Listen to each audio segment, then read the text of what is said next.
প্রিয়জনের সঙ্গে ঈদ উদযাপনে নিরাপদ যাত্রায় কমলাপুর রেল স্টেশনে এখন ঘরমুখো মানুষের উপচে পড়া ভিড়। রেল কর্তৃপক্ষ বলছেন, যাত্রী সাধারণের ভোগান্তি এড়াতে ঈদ উল ফিতর উপলক্ষে রাজধানী থেকে দেশের বিভিন্ন স্থানে আজ সারাদিনে ছেড়ে যাবে ৬৯টি ট্রেন। রিপোর্ট করছেন শেখ আলী।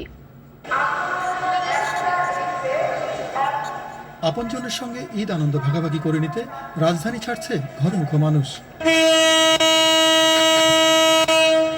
সড়কপথে যানজট এড়াতে ঘরে ফেরা মানুষের অনেকেই বেছে নিয়েছেন রেলপথের স্বস্তির যাত্রা।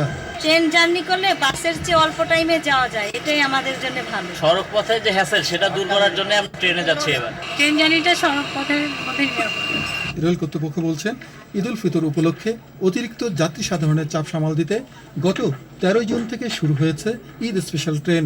ঈদকে কেন্দ্র করে দিনের শুরুতে খুলনা ও সিলেটগামী সুন্দরবন ও ধূমকেতুর নির্ধারিত সময়ের কিছুটা বিলম্বে ছেড়ে গেলেও দিনাজপুরের একতা সহ অন্যান্য ট্রেন ছেড়ে গেছে নির্ধারিত সময়ের মধ্যেই। দুটি ট্রেন বিলম্বে ছেড়ে গেছে, আর দুটি বিলম্বে চলাচল করছে, এখনো আসেনি। আসার পরেই ঢাকা থেকে ছেড়ে যাবে। আজকে ৬৯টি ট্রেন বিভিন্ন রুটে ছেড়ে যাবে।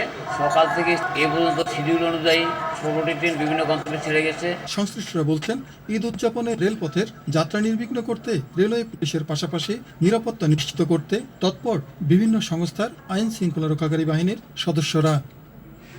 শেখ আলী, বাংলাদেশ টেলিভিশন।